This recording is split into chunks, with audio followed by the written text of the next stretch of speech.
My fiancé's savior had been diagnosed with cancer. He only had a few days left to live. He had never been in a relationship his whole life. His only wish was to leave a descendant for the Ito family. So, without hesitation, my child-free fiancée agreed to do IVF for him. And to prove her sincerity, she even declared with affection, "Makoto, to fulfill your wish, no matter how many rounds of IVF it takes, I will endure it." Everyone waited to see me make a fool of myself. And yet, I calmly gave it a like and commented, "If you two truly love each other, then this is where we part ways." After posting the comment, I quietly put away my phone, devoid of any emotion. By all logic, a man should be furious when his longtime fiancé cheats on him and betrays him for another man. But me, I couldn't even summon anger, because I had already accepted the reality. Willow didn't love me. 6 months ago, Willow suddenly told me she wanted to have a child for her true love, Makoto. She said, "Makoto is sick. He doesn't have much time left. His only wish is to have a child to carry on his bloodline. That's all he's asking, and I can't deny him that." Chapter 1. When I first heard that,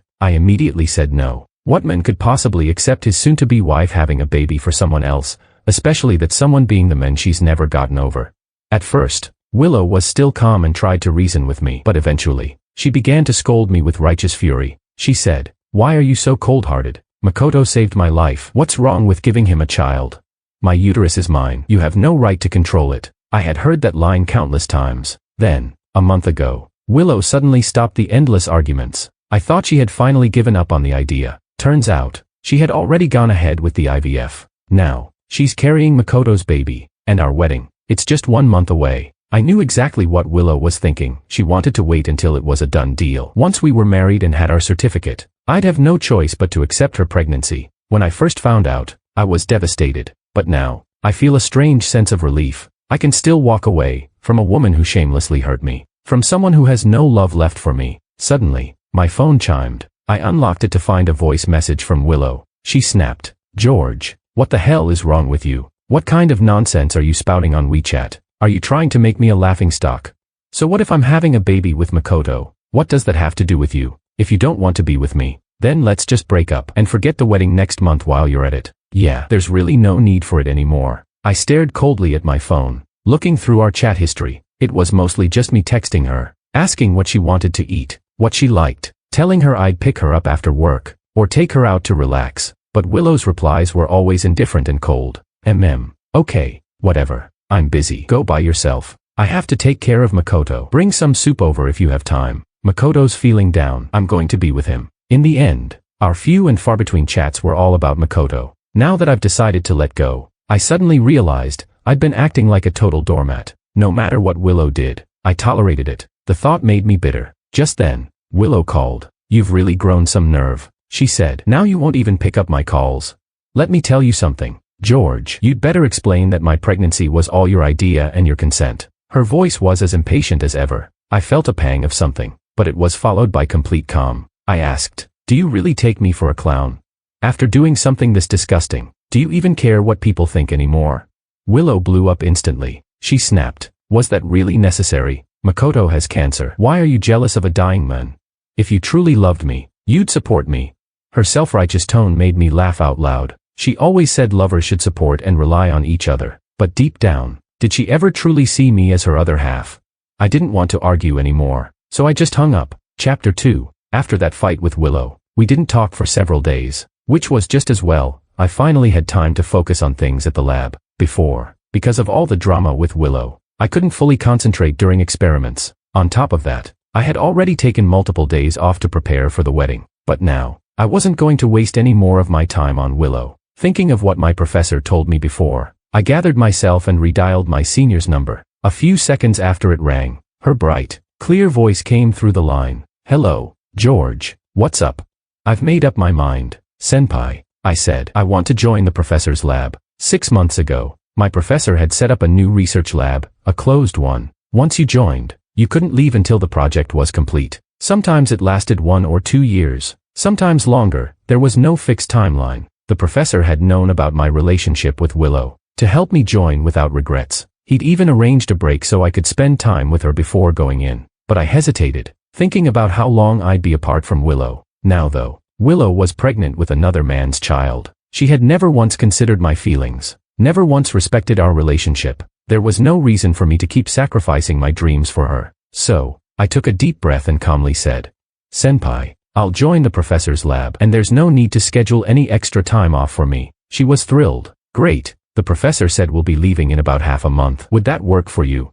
I paused for a second. Half a month from now, that would be the day of my wedding with Willow. What a coincidence. "Yeah," I replied. "I'll be at the airport on time." After ending the call, I pulled out a red pen and circled the date. 15 days left. In 15 days, I'd be completely free from Willow. To be honest, after 5 years together, I'd always known Willow's compromise. We were childhood friends. Everyone around us, from family to friends, thought we were a perfect match. Our families were evenly matched, and truth be told, I had already fallen in love with her during those years growing up together. But once we actually got together, I realized she didn't love me. Not really. For her, it was more about practicality. We knew each other well, our families were compatible, and our parents supported us. All the boxes for a perfect marriage were checked. I used to believe that, in time, Willow would eventually choose me because of my sincerity. But after she got pregnant, I finally woke up. Everything I'd held on to had been nothing but a pitiful joke. Without love, I was nothing. In 5 years of dating, Willow had always been guarded around me. She never let me touch her phone.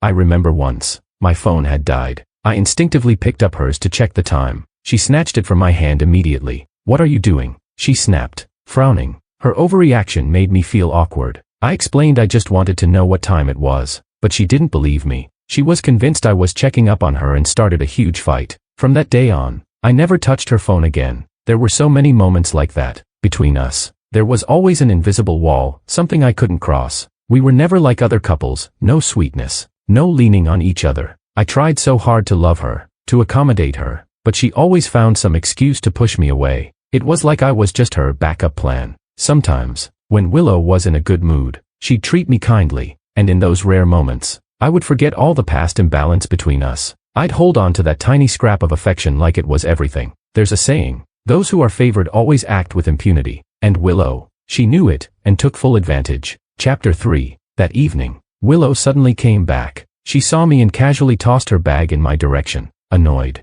she said, "George, you've really grown a spine. You even have the nerve to give me the cold shoulder." I dodged it. I glanced at her and said coldly, "What? Should I just wait around to serve you while you carry another man's baby?" Willow's eyes flew wide open. The anger on her face twisted her otherwise beautiful features. She snapped, "George, do you have to talk to me in that passive-aggressive tone? Makoto isn't just anyone, he saved my life. George, you don't love me nearly as much as you claim. You're just a selfish and emotionally detached man." I almost laughed at the tone she was using. Willow, who had been spoiled since she was a child, never once considered anyone else's feelings. She had clearly fallen for Makoto, yet she still insisted it was all out of gratitude. But out of all the ways to repay a debt, did it have to be by having his child? Back then, I could tolerate Willow's spoiled temper. I loved her, so I accepted everything about her. But love that gets no response, it's exhausting. So when I looked at the furious Willow, I simply sneered and said, "Well, since you feel that way, why don't we just break up?" Hearing that, Willow's eyes went wide with shock. She bit her lip. "You actually dare bring up breaking up with me? Fine, George, you need to cool off." Maybe it was my calm attitude that unsettled her. Willow suddenly looked flustered and rushed out the door. She might have been bold enough to flaunt her love for Makoto online, but if the Liu family found out their daughter got pregnant with another man's child before marriage, Willow wouldn't suffer the consequences, but Makoto would definitely be sent away by the Liu family. The next day, I was getting ready to leave and join a closed-off research lab, so I called a few close friends out for dinner and took the chance to tell them the wedding was off. To my surprise, they actually let out a sigh of relief when they heard. One of them said, "George, we all know you loved Willow, but honestly, it was obvious to all of us, she never loved you." Another chimed in, "Yeah, man, canceling the wedding was the right call. You can't force love, it just doesn't work." Their words struck a chord of bitterness deep in my chest. Yeah, who couldn't see that Willow never loved me? From beginning to end, the only one who truly cared about this relationship was me. I kept thinking maybe one day, I'd finally get Willow's genuine affection, but fate didn't give me that chance. Only after Makoto appeared did I finally see what Willow looked like when she truly loved someone. She would cook virtually for him, despite having never set foot in a kitchen her entire life. She would care for him personally, even though she had a serious cleanliness obsession. She was willing to wipe Makoto's body herself, and more than anything, it was about her attitude. She was always focused, always serious when it came to Makoto. If it was about him, Willow would care more than anyone. So really, me stepping away, wasn't that a good thing? I drained my glass in one bitter gulp. With that heavy feeling in my chest, I drank with my friends until midnight before heading home. But I didn't expect to see Willow again. She was sitting in the living room when I walked in. She looked up and said directly, "I need to talk to you about something." My steps toward the bedroom halted. The first time I heard those words was 2 months ago, when Willow told me she wanted to have Makoto's child. And now that she was pregnant, what drama was she about to stir up this time? Chapter 4. She said, "Don't bother going for the wedding photos tomorrow." I glanced at the calendar on the table. Tomorrow's date had wedding photos written across it in thick marker. I didn't know why Willow wanted to cancel the photo shoot, but I wasn't planning to go through with the wedding anyway. Even if she hadn't said it, I would have found an excuse to cancel. Her suggestion just saved me the trouble. I nodded and replied, "All right, I'll call the photographer and cancel the shoot." Willow froze for a moment. She hadn't expected me to agree so easily. She thought I'd at least ask why. After all, I had carefully planned every detail of the wedding for months. Even the photographer I booked for the shoot was someone I paid extra just to get an earlier slot. Also, we could have the perfect wedding photos. But she didn't expect me to stay so calm and agree without hesitation. Willow looked at me, a complex expression on her face. She said, "Actually, don't cancel. Makoto said he'll never have the chance to get married in this lifetime. So he wanted to take wedding photos with me, just so he can feel like he's been married once and won't have regrets. Let him shoot with me tomorrow. We'll just take new ones later for ourselves." Willow's tone was light, as if she were just deciding what to eat today. Just like a month ago when she casually told me she wanted to have artificial insemination for Makoto. It sounded like she was discussing something with me, but everything in her words made it clear, the decision had already been made. She was only informing me out of courtesy. My lowered gaze hid the bitterness in my eyes. Later. She still didn't know. I only had 13 more days left in the city. She didn't know there wouldn't be a later. I quietly replied, "All right," then headed to the bedroom to rest. Since we weren't going to get married anyway, it didn't matter who Willow took wedding photos with. Willow looked at my back and felt an inexplicable unease. I was far too calm. I didn't question anything. It left her entire speech prepared for convincing me completely useless. But then Makoto called. Whatever doubts she had vanished. She went to the balcony to take the call. When I woke up the next morning, Willow was just about to leave. As she put on her shoes, she reminded me. "After the photo shoot, Makoto and I are going on a short trip. He's always wanted to go to Hokkaido, so I'll go with him. As for the wedding, keep it simple. I won't have time to rehearse or arrange anything. Just make all the decisions. No need to ask me." I swallowed a bite of toast and replied, "Okay, keep it simple." There would be no wedding photos, no guests, no officiant, and no groom. Willow glanced at me quietly eating breakfast and added, "Let's go to Europe for our honeymoon after the wedding. I remember you've always wanted to go." If it had been in the past, hearing Willow propose a honeymoon herself would have made me overjoyed. I'd have started planning the whole trip immediately. After all, I'd begged her to travel with me before, but she always refused, saying she didn't like traveling, that it was too exhausting. Now, I just focused on my bread and said nothing. Willow looked surprised. She wanted to say more, but after glancing at the clock on the wall, she hurried out the door, leaving behind only a "we'll talk when I get back." I picked up the calendar and drew a huge X through the words, "wedding photos," with a marker. 12 days left. After breakfast, I started packing my things, clearing out everything I wouldn't need anymore. The photo album with fewer than 5 pictures, the dusty projector, the couple's pajamas that were never worn. In 5 years together, I had personally picked out every single item in this home, slowly turning an empty apartment into a warm, cozy space. But when you looked closer, most things were never used by Willow. She always said, even if we were dating, she was still her own person. She didn't like couple items. They made her feel like she was constantly being tied down. After I left, all this stuff would only be an eyesore to her anyway. Might as well clean it out now, and erase every trace of our memories along with it. Chapter 5. Willow didn't come back for an entire week, but I still knew exactly what she was doing, thanks to Makoto, who seemed addicted to tweeting every little thing. The two of them went to hot springs together, watched the ocean, took sunrise selfies. In his posts, I saw yet another version of Willow, so she could act like an ordinary girl in love, just not in front of me. I didn't pay too much attention to where they went or what they did. I'd just glance at the tweets and quickly scroll past. I wasn't idle either. There was way too much stuff in the house. It took me several days to finally sort and clean everything. I also took a short trip home to tell my parents I was about to enter the closed research lab, and that I wouldn't be able to contact the outside world regularly once I started. My dad looked surprised and asked, "But you and Willow are about to get married. Wouldn't that mean you'll be living apart?"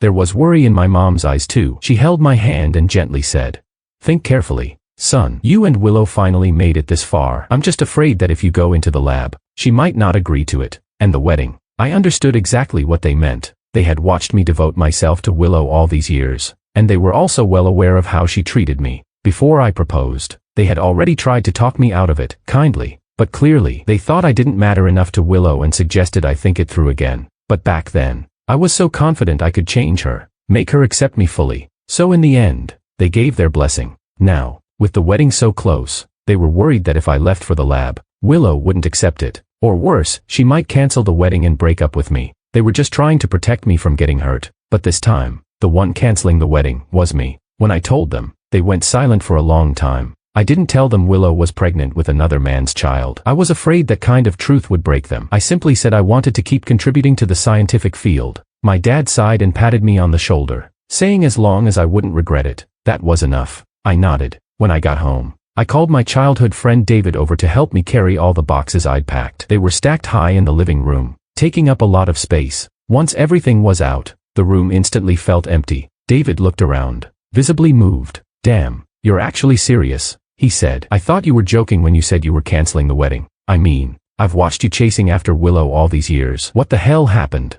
He tossed me a can of beer and opened one for himself. Maybe because I was about to leave soon, I suddenly felt the urge to talk. I told David everything that had happened over the past month, including the fact that Willow was already pregnant with Makoto's child. David had seen everything between us over the years. After hearing it all, he exploded. That's insane. After everything you did for her, she goes and cheats on you right before the wedding, and then has the nerve to expect you to go along with it. What the hell is wrong with her? I shook my head and let out a bitter laugh. I said, who knows? She said Makoto saved her life, and now she wants to fulfill all his wishes. David's face darkened. You saved her life too, so why the hell does she treat you like this? I took a sip of beer and didn't say another word. Maybe, she just didn't love me, but it's alright. Soon enough, I'll be gone from her life for good. Chapter 6. On the 5th day of the countdown, I submitted my resignation to the school. Back then, in order to be with Willow, I turned down my advisor's offer to continue doing research and chose instead to teach at a university. So when my colleagues heard I was leaving, they were all surprised. One of them asked, why are you quitting, Mr. Wong? Another teased, you just handed out wedding candy a few days ago. Are you leaving to become a full-time house husband? Your wife sure is lucky. I smiled as I held my boxes. I said, no, the wedding's been called off. As I opened the front door, I saw Willow and Makoto for the first time in a week. Willow glanced at the stuff in my arms and instinctively asked, why are you carrying all that? I casually came up with an excuse. Just some things I don't use anymore. Figured I'd bring them back. Willow nodded, then looked around the apartment, puzzled. I was only gone a week. Why does it feel like a lot of stuff is missing? I carried the box to the bedroom and replied calmly, I just cleared out some unnecessary junk. Willow opened her mouth to say more, but Makoto cut in. George, Willow's been traveling with me these past few days. She's been amazing. I also want to thank you for letting her take those wedding photos with me. It was a dream come true. Let me treat you both to dinner as a thank you. I might still have to rely on you two for a while, so I hope you won't mind too much. I could tell from the slightly provocative glint in his eyes that he was getting restless. After all, since the moment I found that ultrasound report, I hadn't said a word, not to Willow, not to anyone. I hadn't questioned her, hadn't made a scene, but I had no desire to engage in a meaningless rivalry with him. In 5 days, I'd be gone from Willow's life for good. Right now, I just wanted to wrap things up quietly. Seeing my silence, Makoto hesitated and said to Willow, Willow, is George upset? I mean, you two are getting married soon. But, Willow immediately frowned and snapped at me, clearly annoyed. Makoto is sincerely trying to thank us, and you're just sitting there with that attitude. It's just a meal, we're not poisoning you. You will come with us. And stop being so petty, you're a grown man. I hadn't said a single word, yet she'd already made me the villain. In the end, she dragged me along. At the restaurant, the waiter came over to take our order. I had just picked up the menu when Willow spoke first. Nothing too oily or spicy, and no cilantro in anything. When the dishes arrived, Willow attentively picked out food for Makoto and placed it in his bowl. Then she pushed a plate of prawns toward me. She said, Makoto can't eat seafood, so we ordered these just for you. Looking at the plate of prawns, I suddenly lost my appetite and set down my chopsticks. I said, I'm allergic to seafood. What a joke. We'd been together for 5 years, and Willow didn't know I was allergic to seafood. But she knew all of Makoto's dietary restrictions. She even remembered he didn't like cilantro. For a second, Willow looked genuinely confused, her expression blank. When she looked at me again, There was a rare flicker of guilt in her eyes. She added a few more dishes after that, but I didn't touch a single bite for the rest of the meal. I just quietly sipped my water. As we were walking down the steps outside, I got a call from my senior in the lab. She said, "George, Professor wants to double-check, you're going to follow the standard experiment schedule, right? The first phase involves a classified project. It's very likely you won't be able to contact the outside world for 1 to 2 years." My eyes landed on Willow and Makoto walking just ahead of me. They were side by side, and as they stepped down, Willow unconsciously placed a hand on her belly. My voice was calm and steady. "Yes," confirmed. My senior sighed in relief. "Good. The professor was worried you wouldn't be able to let go of your wife." I withdrew my gaze and turned to walk in the opposite direction. "The wedding's been cancelled," I said. "I'm ready to leave." Right as I finished speaking, a confused voice called out behind me. Willow asked, "Who's leaving?" Chapter 7. Just as Willow finished seeing Makoto off and closed the car door, she caught the last few words of my conversation. I realized she hadn't heard the beginning, so I casually made something up. I said, "It's just a friend of mine, he's leaving town soon." Willow nodded and didn't press further. On the 4th day of the countdown, Willow brought home the wedding photos she had taken with Makoto. She was on a video call with him, holding the phone in one hand and the framed photos in the other, smiling sweetly. "Makoto, our wedding photos are ready." When I went to pick them up, the staff said they turned out beautifully, she said, beaming. At that exact moment, I came out to get a glass of water. Willow's smile faltered slightly, a trace of awkwardness flashing in her eyes. She looked like she wanted to say something to me. I glanced at the photo and calmly said, "They do look nice." Willow was stunned. She suddenly realized I hadn't really spoken to her in a long time, not even a message during her week-long trip with Makoto. The silence felt unfamiliar to her. Makoto kept chatting away on the call, and she shook her head, brushing it off, thinking maybe I was just too exhausted from preparing the wedding. On the second-to-last day, I remembered that once I entered the lab, I'd have to bring everything I needed myself, including medication. So I went to the hospital to pick up some basic supplies. I didn't expect to run into Willow and Makoto, who had just come out from a prenatal checkup. Willow opened her mouth to say something, but Makoto beat her to it. He walked up to me and looked like he was about to kneel. "George, I know you haven't really accepted the fact that Willow is pregnant, but I can't wait any longer. The doctors say I might only have 1 year left. I want to be alive to see my child born," he said. "After the baby is born, I'll take them away right away. I swear I won't interfere in your relationship with Willow." Before I could respond, Willow quickly pulled him up, her face full of concern. "You're not well. You can't be doing this." Then she turned to me. "Since you already know, I won't hide it anymore," Willow said. "Don't worry. It's still early. This won't affect the wedding." A month ago, I might have been furious, devastated, crushed with self-doubt. I might have wondered what I did wrong, what made Willow willingly carry another man's child. But after everything that's happened, I finally understand. It's not that I wasn't good enough. It's that she never loved me. And because she didn't love me, she never cared how her choices would hurt me. Now that I already knew the truth and had let go of everything I felt for her, there was no need for them to keep playing this tragic little act, as if I were the villain tearing apart true love. I looked at them calmly and said, "I know." Then I took the medicine and turned to leave. I still had a few things to pack. My departure was just around the corner. They clearly hadn't expected me to be so composed. Especially Willow. She watched my retreating figure with a complicated expression. She remembered how I had reacted to the pregnancy rumor weeks ago, how it consumed me. But now that the truth was confirmed, I didn't even flinch. Strangely, that unsettled her. Just as I reached the stairs, Makoto suddenly caught up and grabbed my sleeve. Willow was still some distance behind. With no one else in earshot, Makoto finally dropped the act. He smirked and said, "George, how does it feel raising someone else's kid?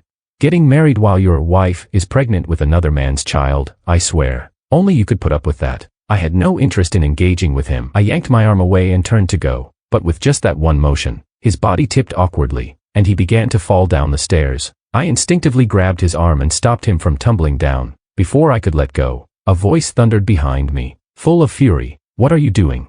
Willow had arrived, and Makoto instantly slipped back into his innocent persona. "Willow, I just wanted to thank George for being so understanding." I didn't think he would. Hearing that, Willow's face turned cold. "George, I can't believe you'd do something like this. You owe Makoto an apology, right now." Chapter 8. Hearing her blindly accuse me, I couldn't help but laugh out of sheer disbelief. I said, "Me, apologize? Why don't you go check the security footage and see for yourself who should really be apologizing, and who should be thanking me?" I hadn't expected Willow to completely take Makoto's side without even bothering to check the surveillance. She just assumed I had tried to push him down the stairs. Willow replied, Makoto is sick. Do you really think he'd purposely hurt himself? A flicker of panic flashed in Makoto's eyes. He said, let it go. Willow, George is just upset. It's normal for him to react like that. Let's just leave. But Willow wasn't done. She insisted. No, he has to apologize to you today. I stood my ground. I wasn't going to apologize for something I didn't do. Makoto started to get nervous. If this dragged on, Willow might really go check the footage. So he held his head and said he wasn't feeling well. Willow's furious expression immediately softened into concern. She rushed to support him and take him to a doctor. I watched their backs as they left, and a cold bitterness rose in my chest. Over 20 years of knowing each other, 5 years of living side by side, and yet Willow didn't have even a shred of trust in me. But it's fine. I was finally waking up, finally pulling myself out. The last day before I left, Willow didn't come home. I figured she was busy taking care of Makoto, who had fallen ill again. I had already sent my luggage ahead to the lab, keeping only a small backpack with me. That night, Willow finally returned. She still looked angry. She snapped. Makoto's still lying in the hospital. He's sick. Can't you just be the bigger person for once? Why do you have to be so petty? The bigger person. The kind of generosity she wanted, no man in the world could live up to that. Willow's eyes caught the big red circle on the calendar. Her expression eased a little. She said, all right, the wedding's tomorrow. I don't want to argue anymore. Once it's over, you can apologize to Makoto, and then we'll go on our honeymoon. I didn't respond. If Willow had been paying the slightest bit of attention, she would have noticed there were no wedding decorations anywhere in the house. I said, but before I could finish, her phone rang. Makoto's voice came through the speaker, and Willow immediately tensed. She said, wait for me, I'm coming. She hung up and stood to leave. Makoto's not feeling well. I'm going to check on him. I'll be back before the wedding. Wait for me in the morning. The door closed behind her, and only then did the words I had swallowed finally come out. I said, let's break up. Willow, the wedding's off. My voice echoed in the empty room. The only sound was the ticking of the clock on the wall. I sat in the living room from night until dawn, watching as darkness slowly gave way to morning light. My phone buzzed with a reminder.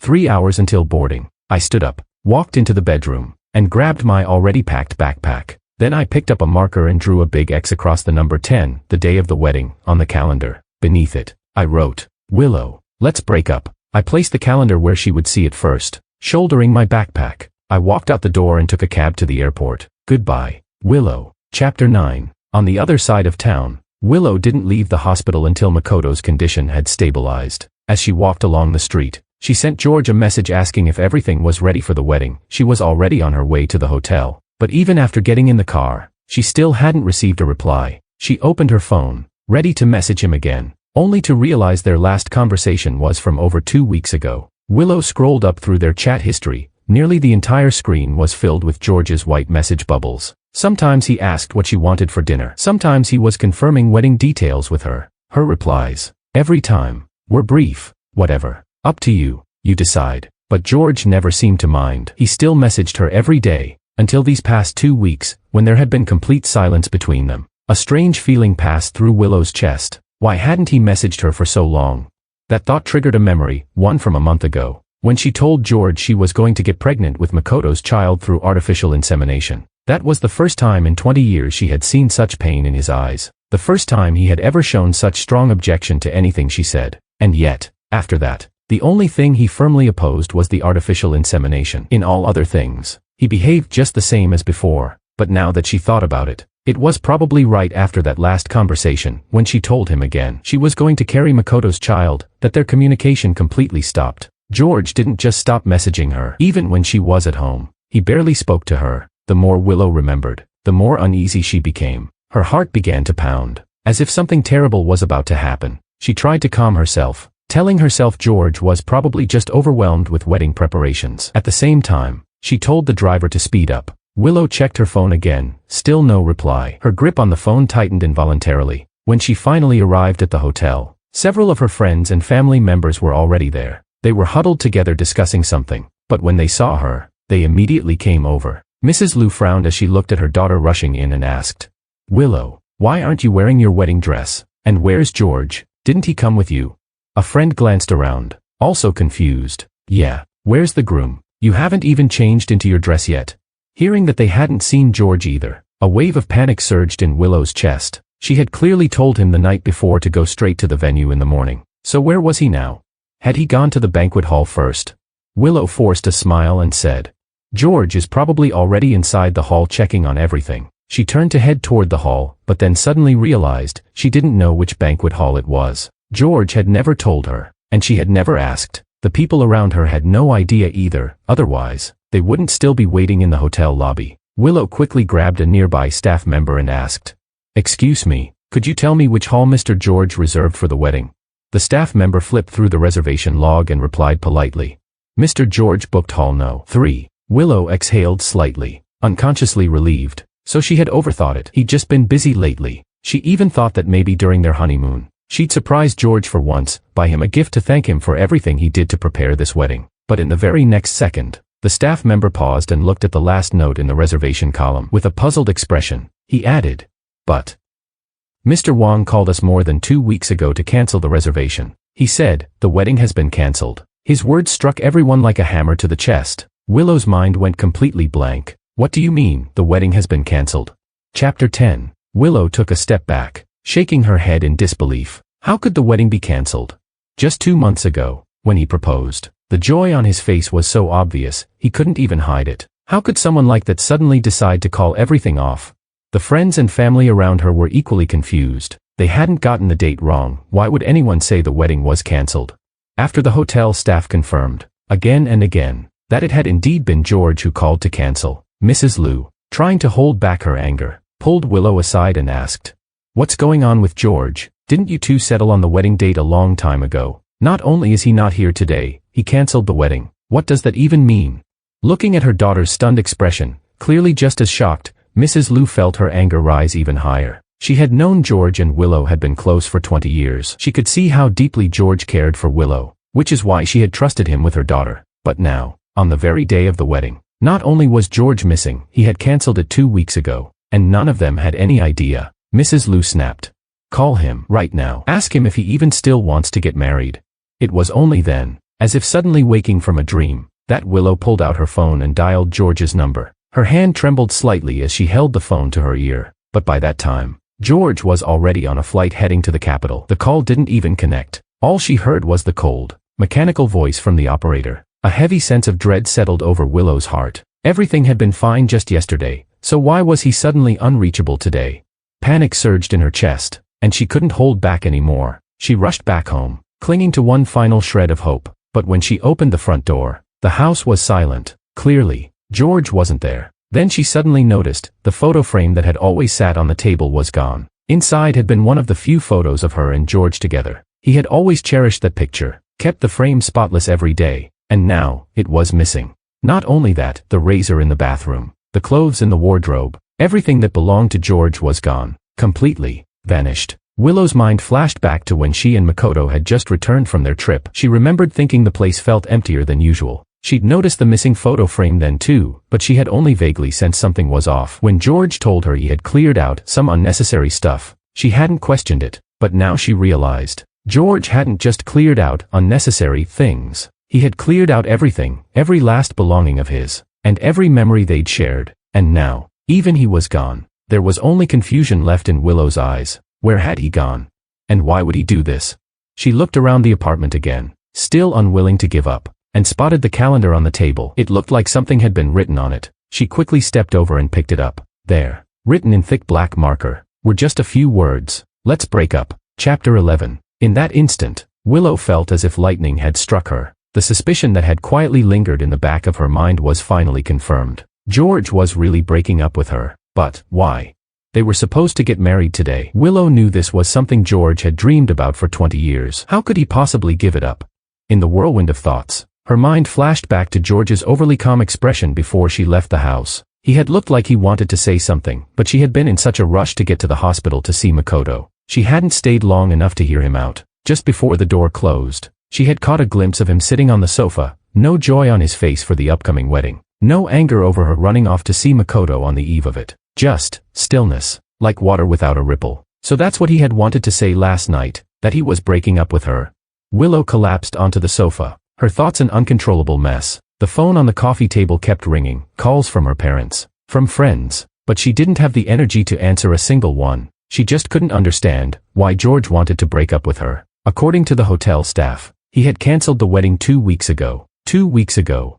Suddenly, Willow remembered, that was when she got confirmation from the hospital that the artificial insemination had been successful. She had planned to bring it up again that day and convince George to support her decision. But when the hospital informed her she was already pregnant, excitement took over and she rushed out the door, dropping the topic completely. Now, the memories of the past 2 weeks came into focus. Canceling the wedding photos, going on a trip with Makoto. George had stayed so calm through it all, detached even. If it had been the old him, he would have fought her on every single decision. Willow felt a sudden panic and confusion. So, he had already planned to leave back then.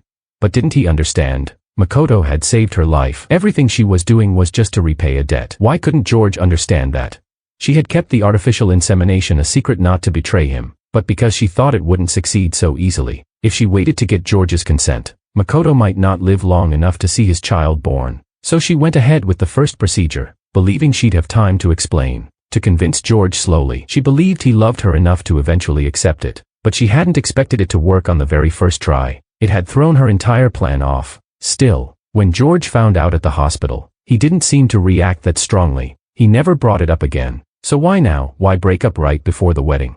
What Willow didn't know was that George had known about the pregnancy long before she said a word, and the breakup wasn't a sudden decision. It had been quietly taking root in his heart for 2 weeks. In that time, he had burned through every last drop of love he'd carried for Willow over 20 years. Unwilling to accept it, Willow picked up her phone again and dialed his number. But as soon as the call connected, her panic was replaced by a surge of anger. On the other end, 2 hours later, I landed in the capital. Before takeoff, my senior had texted me, saying she was worried I might not find the place, so she'd arranged someone to pick me up. There were a lot of people waiting at arrivals. I scanned the crowd several times but didn't see anyone holding a sign with my name. I was about to take out my phone and call when I heard a cheerful voice behind me. Senior.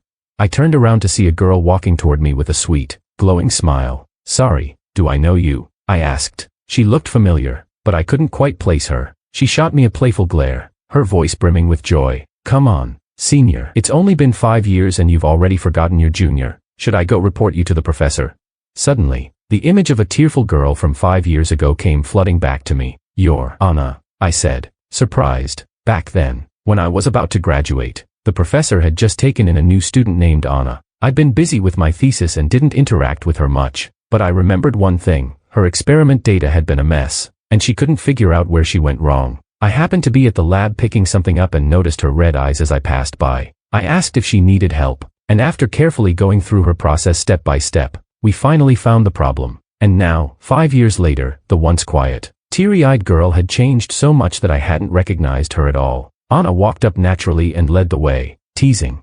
So you do remember me after all. I thought you'd completely erased me from your memory. I rubbed the tip of my nose. After spending years with someone like Willow, who was always cold and distant, I found myself unsure how to deal with Anna's warmth. But she didn't seem to mind at all. Seeing me walk so slowly, she immediately came back, grabbed my arm, and pulled me along. Come on, senior. The professor has been waiting forever for you.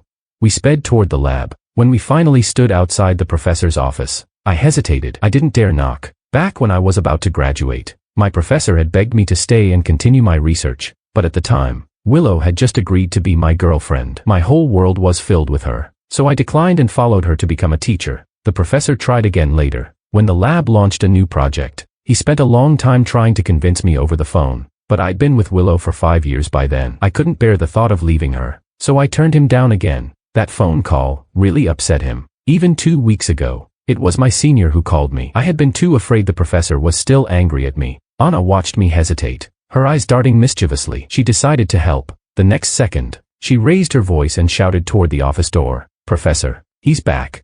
My eyes widened, and I instinctively reached out to cover her mouth. Before Anna could finish, my hand was already pressed against her lips. Soft, warm. We both froze. I pulled my hand back like I'd touched something scalding. Anna turned her head away, a little flustered. The tips of her ears turned red. I didn't know what to do, until a familiar voice came from inside the office. Well, what are you waiting for? Get in here. Chapter 12. I didn't have time to think too much. I quickly pulled myself together, took a deep breath, and pushed open the door. It had been 5 years since we last met, and the first thing I noticed was the strands of gray now visible in my professor's hair. The guilt in my heart surged again as I remembered how I had left him, despite his repeated attempts to get me to stay. All because I'd chosen to follow Willow. The professor looked at me, his most promising, yet most disappointing student, and all the words he might have said turned into a single sigh. This time, stay and work hard in the lab, he said. I swallowed the emotion rising in my throat and nodded firmly. He didn't say anything more, just waved his hand and told Anna to show me to my dorm. As soon as I got to the room, I dropped my backpack and flopped onto the bed, letting out a deep sigh of relief.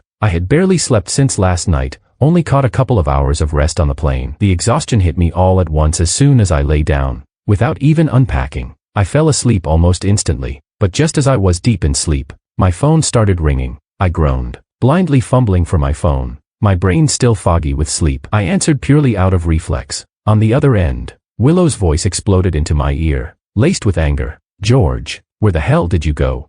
The sheer volume of her voice snapped me fully awake. I looked at the time. I'd only just fallen asleep. Between the jarring wake-up and the fatigue from traveling, I couldn't help the irritation in my tone. I already wrote it clearly on the calendar. I said, we broke up. The moment I said that, her anger only intensified. She still didn't understand. No, she snapped. I didn't agree to it. And even if you want to break up, don't you owe me an explanation? You just disappeared on our wedding day, left me with a note saying we're done. What is that supposed to mean? If you listen closely, there was a hint of something else in her voice, something soft, something hurt, because Willow had never once imagined she and George would actually break up, even less so that she'd be left at the altar. George had been by her side for 20 years. How could he just walk away? But all I wanted right now was to go back to sleep. I had no interest in dragging this out. I said, you're pregnant with Makoto's child. Do you really think I'd marry a woman carrying another man's baby? And besides, I finally realized something. You never loved me. The line went quiet for a long moment. I was already starting to drift off again when Willow's hoarse voice finally came through. So you're breaking up with me because of the baby? I didn't respond. The truth was, her pregnancy was only the spark, what ignited a love that had already been hanging by a thread. Watching her over the past few months with Makoto, I finally saw that she could be gentle, attentive, even devoted, and I realized, for the first time, she was never like that with me, because she didn't love me. That was the real reason I was walking away. Willow spoke again. I don't agree to breaking up. Tell me where you are. I want to see you. But I had no intention of seeing her again. Breaking up isn't like getting married. It doesn't require two people to say yes. When even one person walks away, the relationship is over. And I believe a proper ex should be like the dead, completely gone from the other person's life. There was no need for me and Willow to ever meet again. So I said flatly, there's no point. Let's end things peacefully. Leave each other some dignity. Before she could respond, I hung up the phone. Then I opened the call log and added Willow's number to the block list. When I opened WeChat, I realized she had also sent dozens of messages. At first, she had been asking about the wedding. Then, realizing I was gone, she had started asking where I went, again and again. In one day, she had sent more messages than she had in the entire past month. I skimmed through them briefly, then blocked her there as well. After that, I tossed my phone aside, pulled the blanket over my head, and went back to sleep. Chapter 13. When the call was abruptly cut off, Willow froze for a moment. It was the first time George had ever hung up on her, and he hadn't even explained anything. Why end the call like that? She didn't even know where he had gone. Willow quickly redialed, but the line only returned a cold, robotic message. Sorry, the number you have dialed is currently unavailable. Please try again later. She tried sending him a message instead, but the second it went out, a red exclamation mark popped up. Message sent but rejected by the recipient. Willow's mind went completely blank. He had blocked her. George had gotten upset before. Sure, but he had never blocked her. Panic overtook her, followed quickly by a wave of anger. It really was because of the baby. But she had explained it so many times. Makoto had cancer. He had saved her life. Of course she wanted to help him fulfill his last wish. Why couldn't George just understand that? Still, beneath the anger was something worse, fear. She had never imagined breaking up with George. Now not only did she not know where he was, she had no way to contact him. In desperation, Willow thought of David, George's close friend. She'd only met him once, during a gathering where George had brought her along to David's place. She retraced the route from memory and rushed over. When David opened the door, he found Willow standing there, clearly flustered and out of breath. David had always thought it was unfair how much his best friend chased after Willow while receiving so little in return. But since they were dating, he hadn't said anything back then. After George told him the real reason for the cancelled wedding, however, David's tolerance had reached its limit. He couldn't understand how someone could be so ungrateful. Seeing Willow now on his doorstep, all of that frustration finally spilled out. He sneered and said, well, if it isn't the fiancée turned baby mama of my dear friend, what brings you here? Willow froze. David knew about the pregnancy. But she had no time to worry about that. All she cared about now was finding George. Where did George go? She asked directly. David rolled his eyes. When George was by her side every day, she barely gave him the time of day. Now that he was gone, she suddenly cared.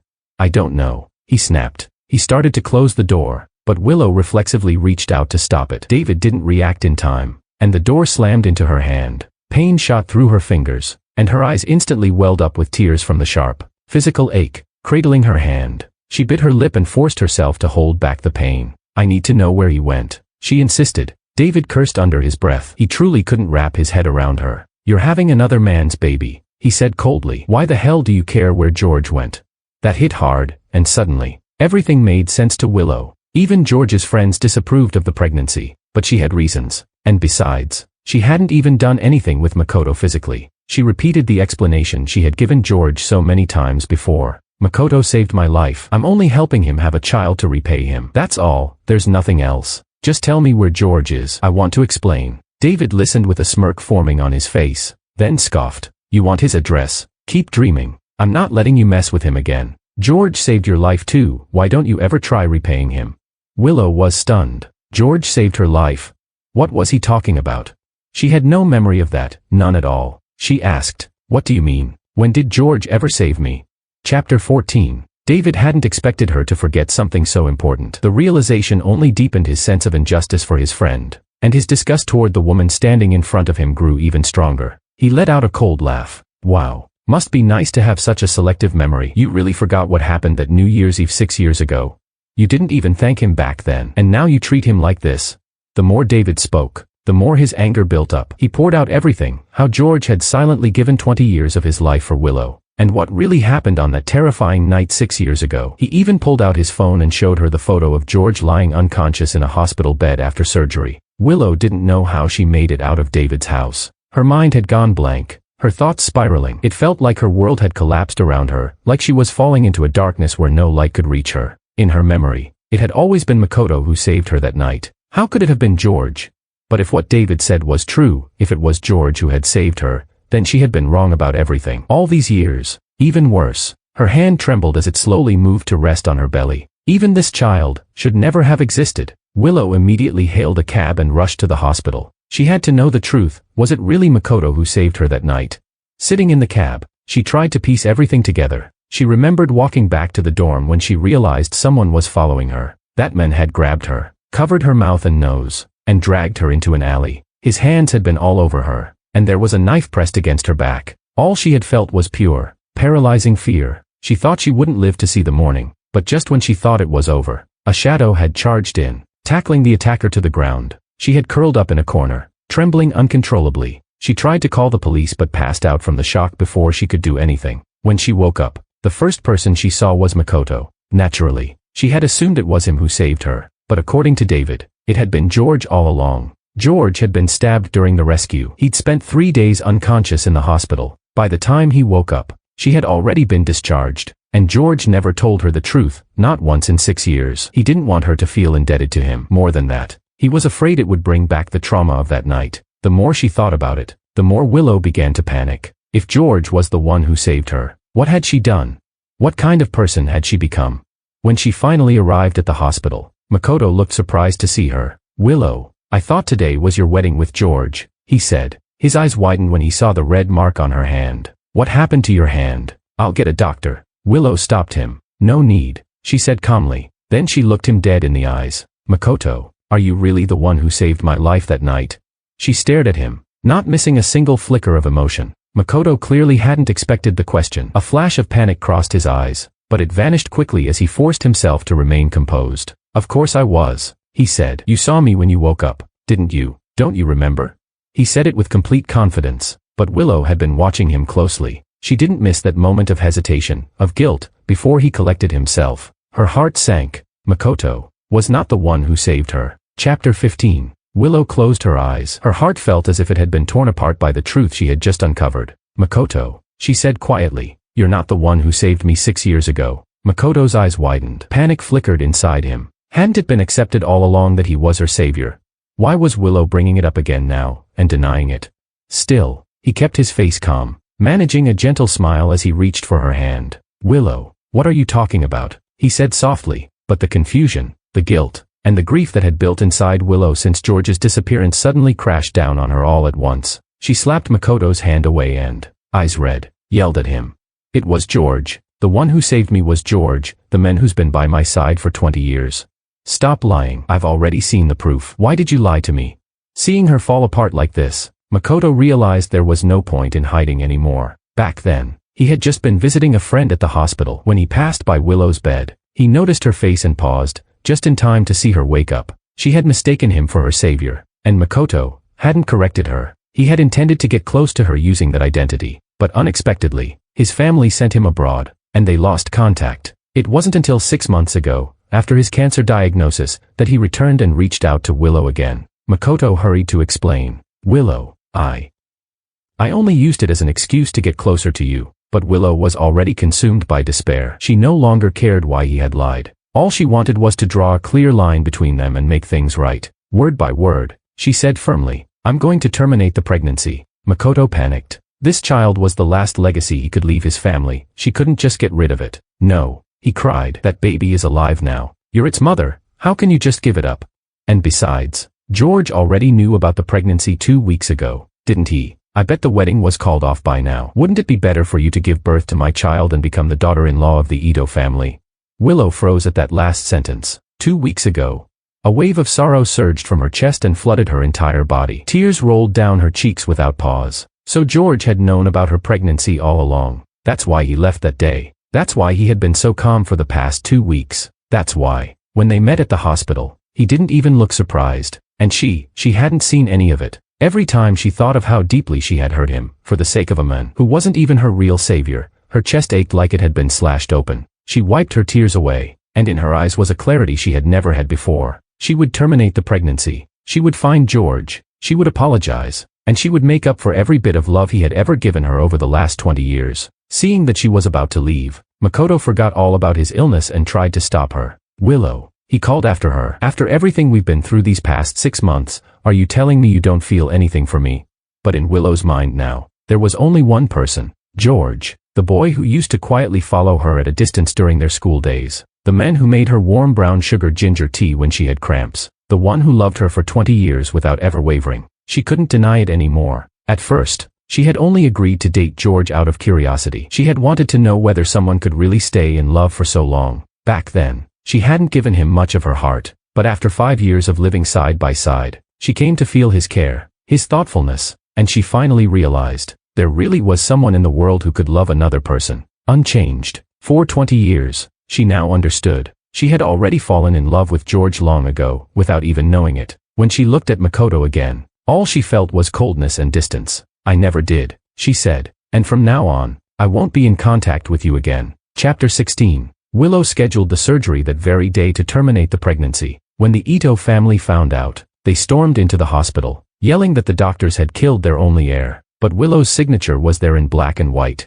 The hospital called the police, who escorted the Ito family out for disturbing public order. Willow didn't pay attention to anything related to the Ito family anymore. She refused to accept losing George without a trace, so she returned to David's place to ask where he had gone. When he wouldn't answer the first time, she started waiting outside his door every single day. After several days of this, David finally gave in, just a little. He's gone to a lab, he said, annoyed. Left City A already. That's all I'm telling you. No matter how much Willow pressed, David wouldn't say another word about which lab it was. But she and George had gone to the same university, so she started asking around among old classmates, and eventually learned that George's mentor had founded a new lab in the capital. There was no concrete proof George was working there, but something in her heart told her he was there. Willow bought a ticket and flew straight to the capital. With the address her classmates had given her, she managed to find the lab. The first round of experiments hadn't started yet, so the facility wasn't under full lockdown. Willow found someone who had just come back from outside and asked if they could help her look for George. When George heard from his senior that someone was asking for him, he was surprised. He had only given his location to a few people. Who could possibly have found him so soon after he left City A?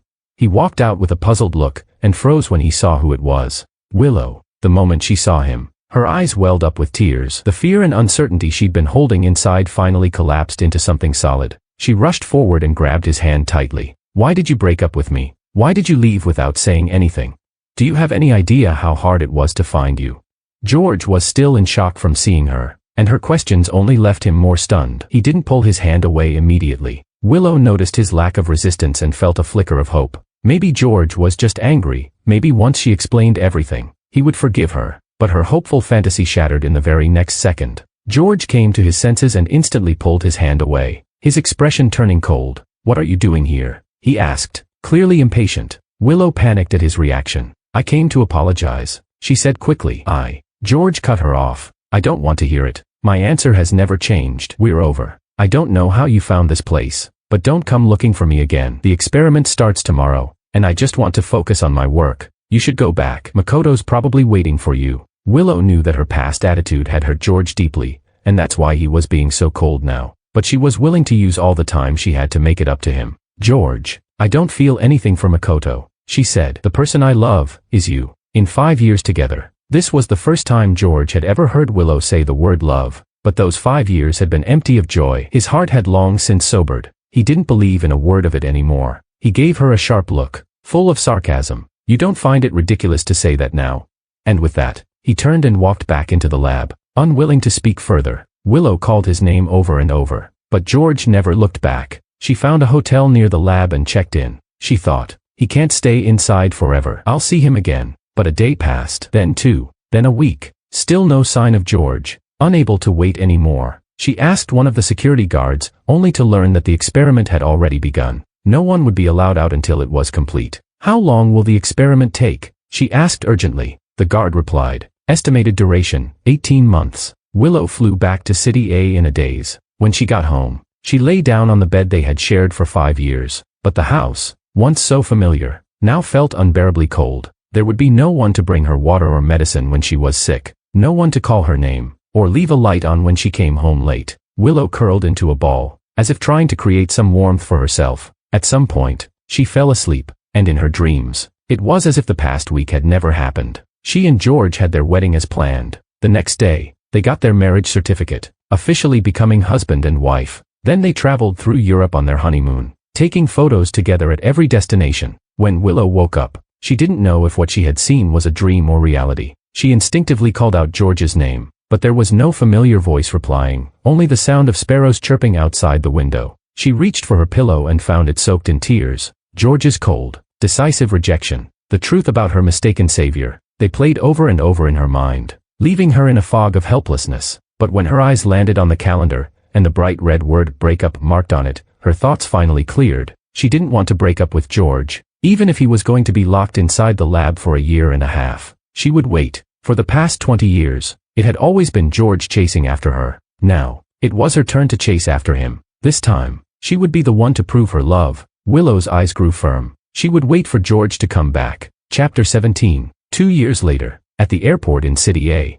pushing my luggage with a smile on my face, I followed the figure skipping ahead of me, occasionally turning my head to take in the changes around me. I never imagined that our first experiment in the lab would take a full 2 years, but fortunately, the results were perfect, and the professor granted us 2 months of vacation. Finally, I had set foot again in City A. For a moment, I felt a wave of nostalgia. It had been 2 years since I left this city, but this time, when my gaze fell on Anna, who was excitedly hopping in front of me, my expression softened. The difference was that 2 years ago, I left alone, and today, I had returned with someone. More than that, we had something important to do this time. Anna turned around to make sure I was still following, then ran back and gave me a playful push on the back. She said, "Senior, if we don't hurry, we're going to be late." When David found out I was returning to City A, he didn't hesitate for a second and immediately planned a welcome dinner. After 2 years without seeing my friends, it was finally time to reunite. I had missed them deeply, so I agreed. The dinner was scheduled for the same day we arrived.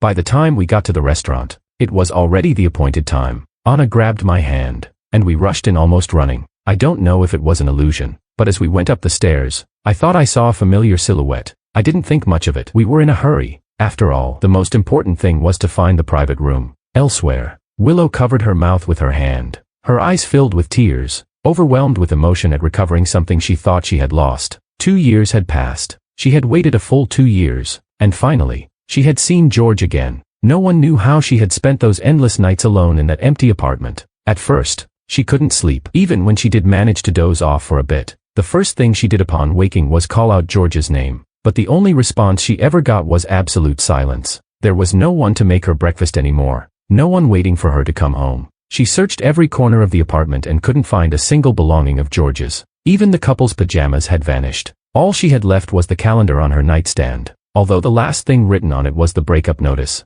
it was still the only thing he had left behind. And deep down, she believed that as long as she didn't accept it, the breakup wasn't real. She thought that if she could see him again, if she could explain everything sincerely, tell him that she had mistaken her savior, that she had completely ended things with Makoto, and had even gotten an abortion. After 20 years together, George couldn't possibly give up so easily. She had always waited for his return, just to tell him everything she'd kept buried, and then, maybe, they could be together again. Now, 2 years later, fate had finally given her a chance, but remembering the girl who had been by George's side just now, Willow felt a sting of jealousy. They seemed very close. However, she had heard the girl call him senior. George had joined his professor's lab 2 years ago, so that girl was probably just a lab partner. With that thought, Willow calmed herself a little. Seeing them enter the restaurant, she followed behind. The moment Anna and I opened the door to the private room, there was a loud pop, and thousands of streamers flew through the air, showering down on us. David came over laughing and gave me a friendly smack on the shoulder. He said,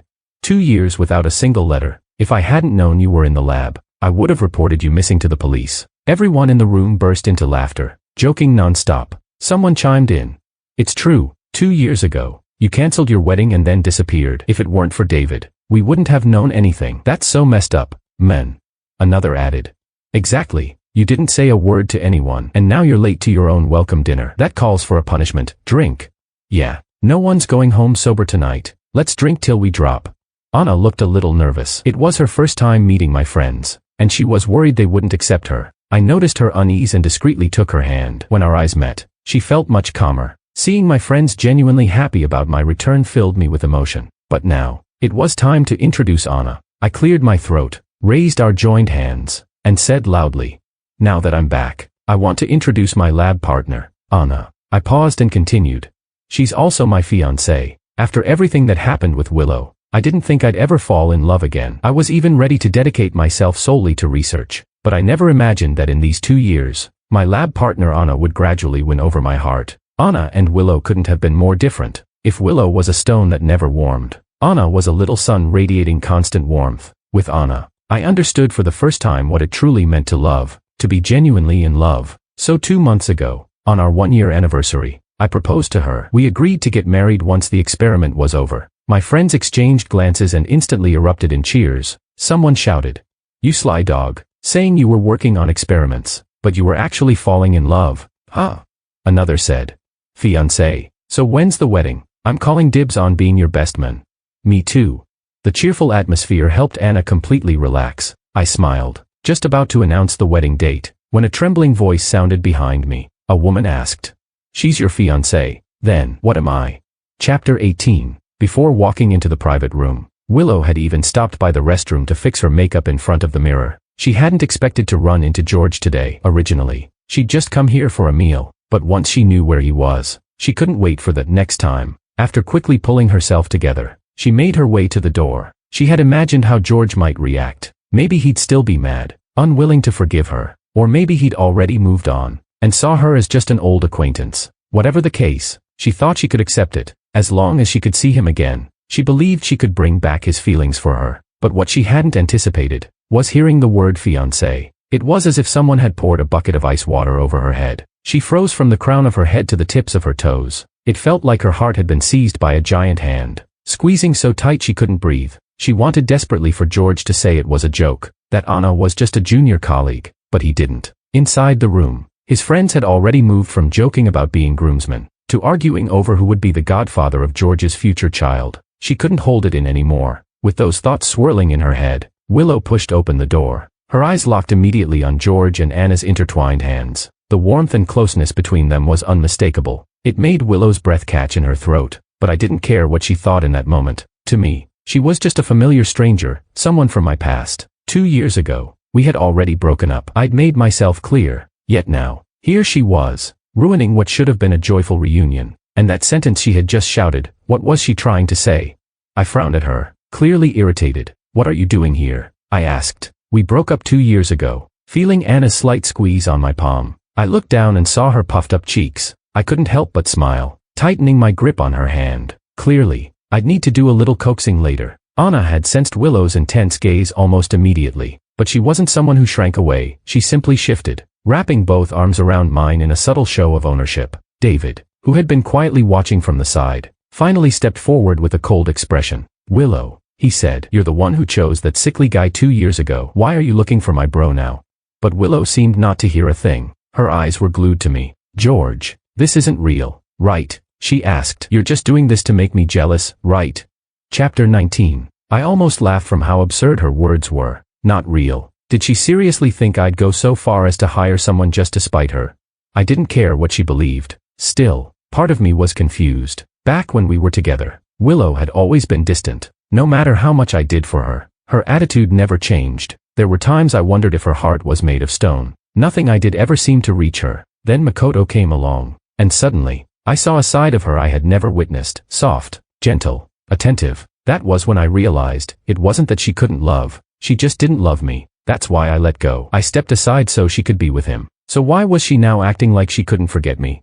Even if Makoto had passed away from cancer, that didn't explain her current behavior. I said clearly, word by word, "Sorry, Anna is the woman I actually proposed to. Our wedding is on the 18th of this month, 10 days from now." Willow's eyes instantly filled with tears. She couldn't accept it. She couldn't accept that the man she loved was about to marry someone else. But I had no interest in rehashing old drama. I didn't want one irrelevant person to ruin my celebration tonight. I motioned to my friends to change locations. As I passed Willow, she instinctively reached out and grabbed the hem of my shirt, but there was no warmth left in my heart for her. I pulled away without hesitation, wrapped my arm around Anna, and walked out. Willow stood frozen, watching us leave. In the car, Anna quickly let go of my arm and crossed hers, scooting away from me slightly with a little huff. I chuckled. So this was what it felt like, to have someone get jealous over me. Back when I was with Willow, she'd always been indifferent. There was a time I tried to make her jealous. I asked a girl to pretend we were close, going to work and meals together, even posting ambiguous tweets.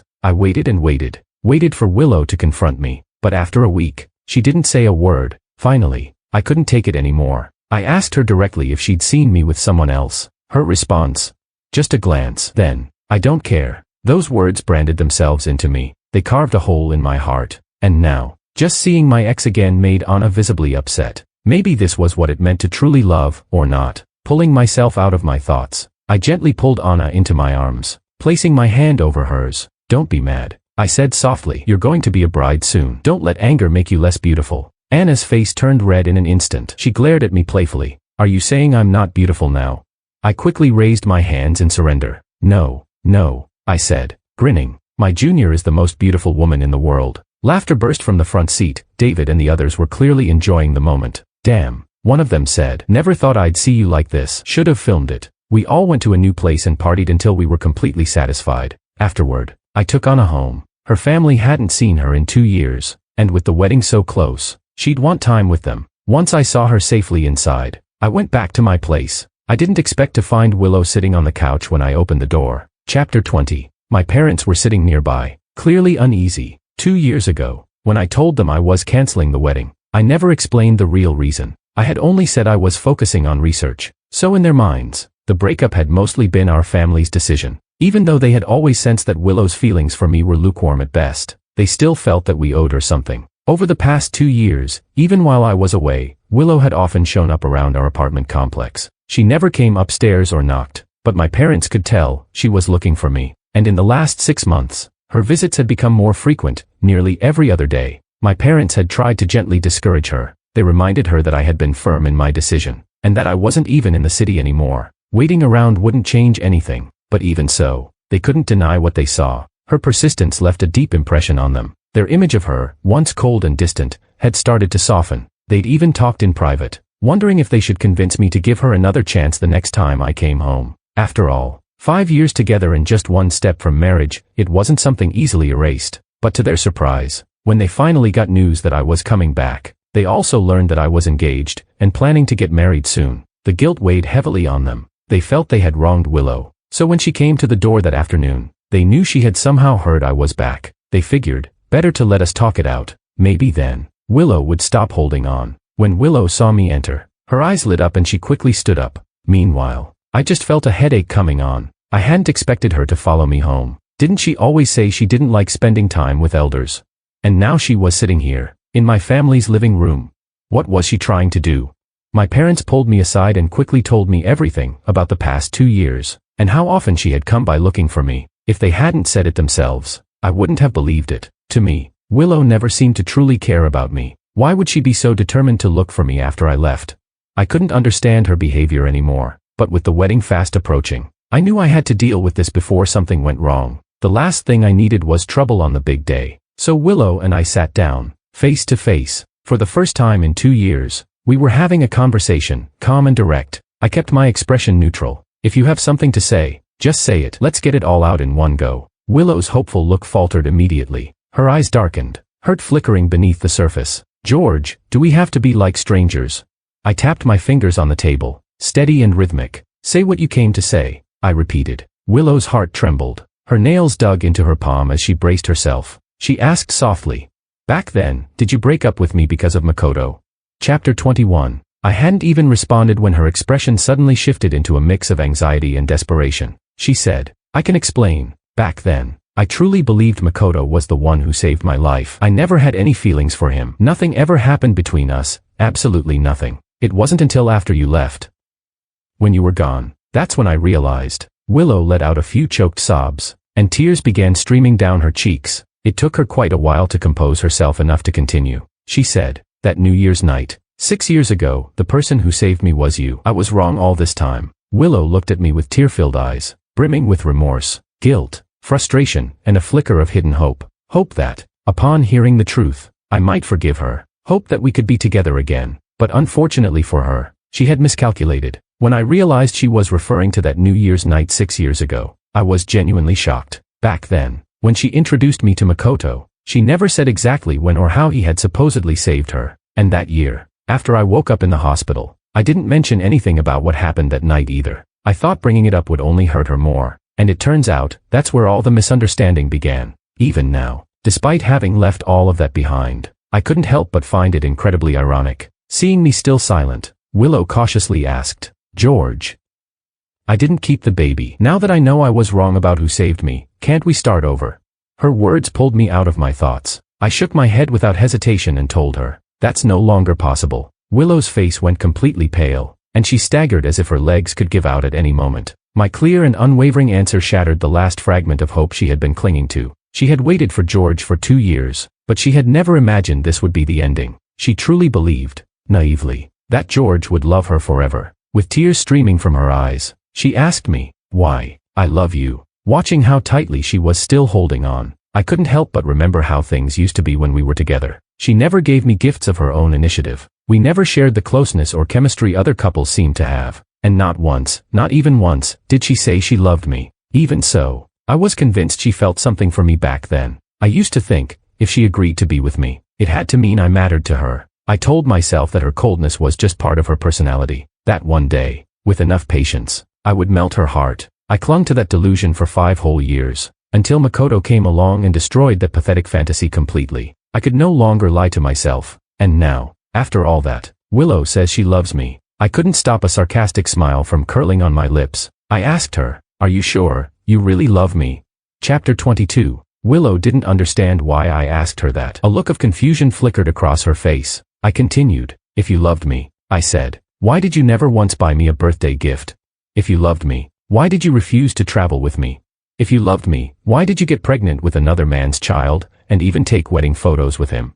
My heart is made of flesh too. I can feel pain. If this is what you call love, sorry, I don't want it." With each sentence I spoke, Willow's face grew paler. Memories came flooding back, unrelenting. She wanted to deny it, but no matter how hard she searched her mind, everything I said was true. One by one, these were things she had actually done. There was nothing to argue. Finally, Willow grasped onto the one thing she could, Makoto. But I only treated Makoto that way because I thought he was the one who saved me. She said weakly, "If I had known it was you from the start, I would never have." Enough. I cut her off. Did she really believe that Makoto was the only reason things fell apart between us? Clearly, even after 2 years, she still hadn't figured out the real reason our relationship failed. I looked at her and said, calmly but firmly, Even if it hadn't been Makoto, it would have been someone else, Kento, or Naruto, or whoever. And even if he was your savior, there were countless ways to repay him. Why did it have to be having his child? You're not really clinging to me because you love me. You're clinging because I chased you for 20 years. And now that I've finally let go, you can't stand it. Don't look for me again. Let's part ways peacefully. After those words, I showed her to the door. Willow walked home in a daze. Was it really just unwillingness to let go?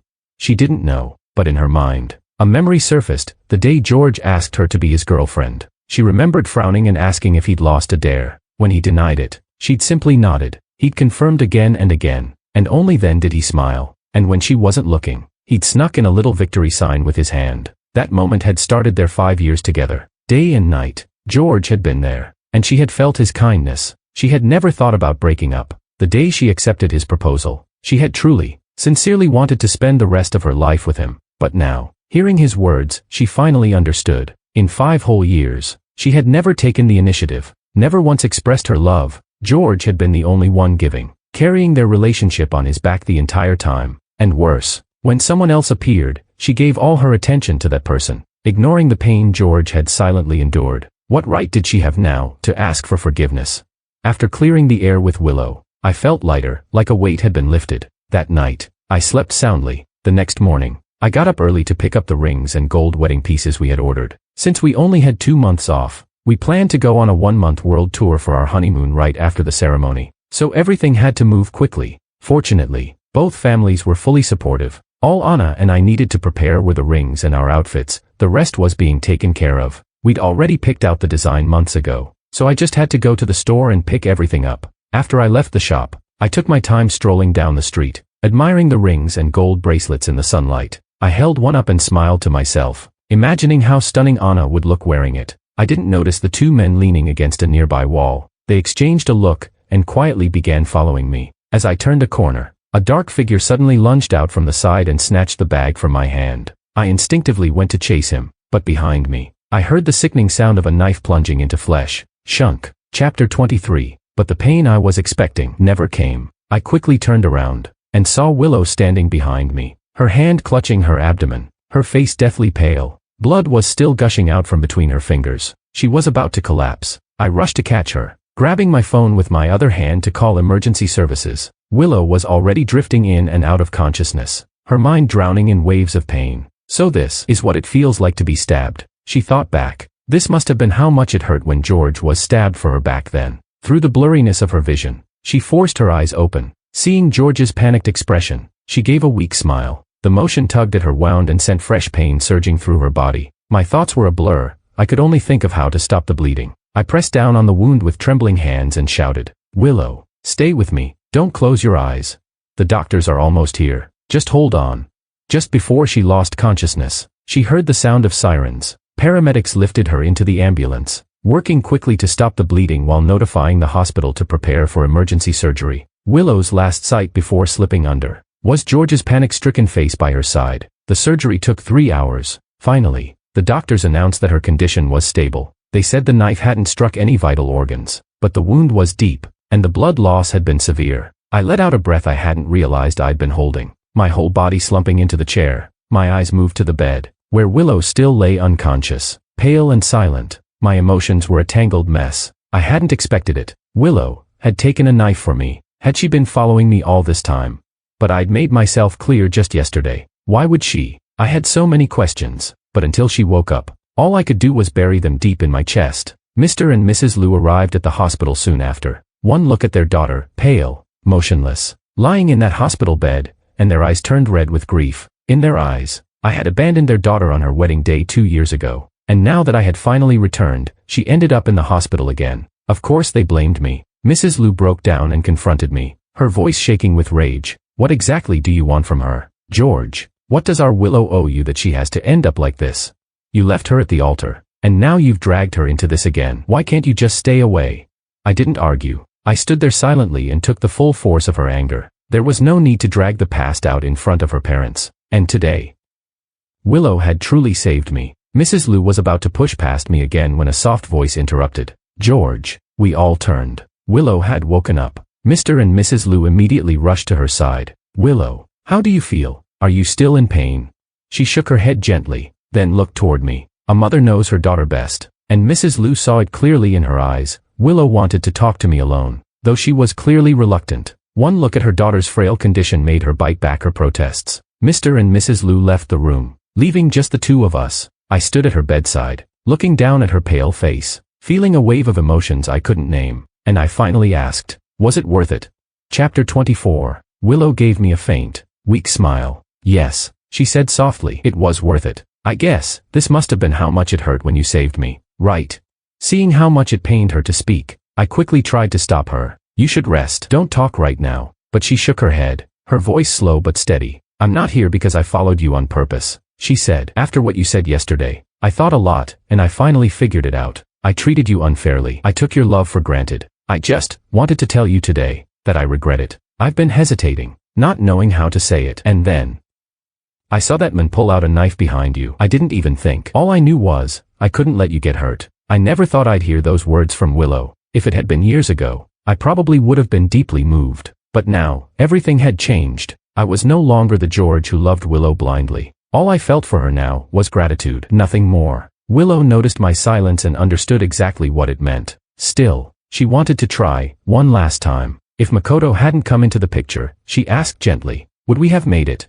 I shook my head. No, Makoto had only been the trigger. In truth, my feelings had been slowly drained by her indifference over 5 long years. His appearance had only accelerated the process, even without him. Even if we had gone ahead with the wedding, Willow would never have realized just how much her attitude hurt me. In time, we would have still drifted apart. Marriage wouldn't have saved us. Divorce would have been inevitable. So in a way, Makoto's presence had saved us from more heartache. At least, it ended early. Willow clearly understood now. There was no going back. After a long pause, she asked again, can I meet your fiancé?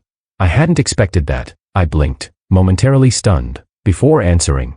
If she's okay with it, then I don't mind. To my surprise, Anna agreed. Later, when Anna arrived at the hospital, I quietly closed the door behind her, leaving them some privacy. Willow looked at the woman who was about to become George's wife, and in her heart, there was no hatred, only admiration. Admiration for the woman who would get to spend a lifetime by his side. Anna noticed the heavy bandages wrapped around Willow's stomach. Her eyes softened with obvious concern. That must really hurt, she said. Such a deep wound, it must be painful. At that moment, Willow finally understood why George had fallen for Anna. Anna wasn't afraid to show how she felt. She didn't lash out or mock her, even knowing she was George's ex. And George, after 5 years of cold affection, did need someone like Anna. Someone who could speak the word love without hesitation. Someone who could make him feel clearly, undeniably loved. I don't know what they talked about, but when Anna came out, Willow's entire demeanor had changed. She was no longer stubborn, but peaceful. I asked Anna what they talked about. She just stuck out her tongue and said, secret girl stuff.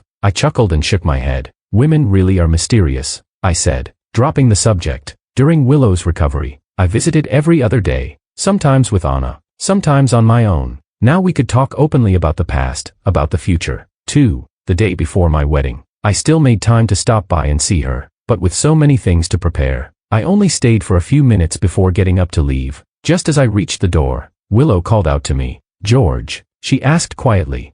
Can I come to your wedding tomorrow?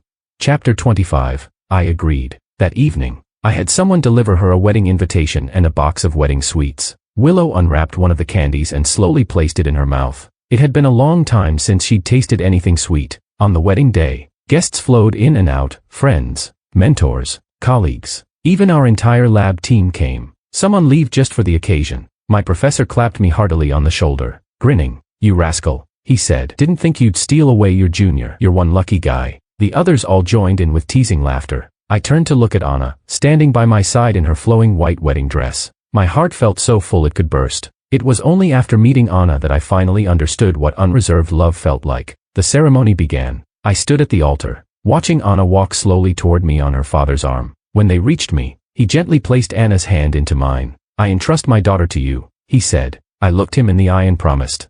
You have my word, I'll cherish her for the rest of my life. Then came the vows, the rings, the kiss. The hall erupted in applause and cheers. Everywhere, laughter, joy, and blessings filled the air. From a quiet corner, Willow clapped along, her eyes fixed on George without blinking. For a moment, she thought back to that wedding 2 years ago, the one that never happened. She imagined George had probably thrown himself into every single detail back then too. The planning, the venue, the dresses, the photos. He must have compared dozens of vendors for each. She realized then how much it must have hurt him to call it off. He had truly loved her, and she had let him down. Now, seeing him find his happiness, she knew she should feel happy for him. She closed her eyes. A single tear slid down her cheek. After the wedding, I spent hours seeing off guests. When I finally got a moment to rest, David walked over with a strange look on his face. He handed me an envelope. "It's from Willow," he said. "She asked me to give this to you. Also, she told me to say congratulations." He patted my shoulder and walked off. I suddenly remembered, Willow had said she'd attend the wedding,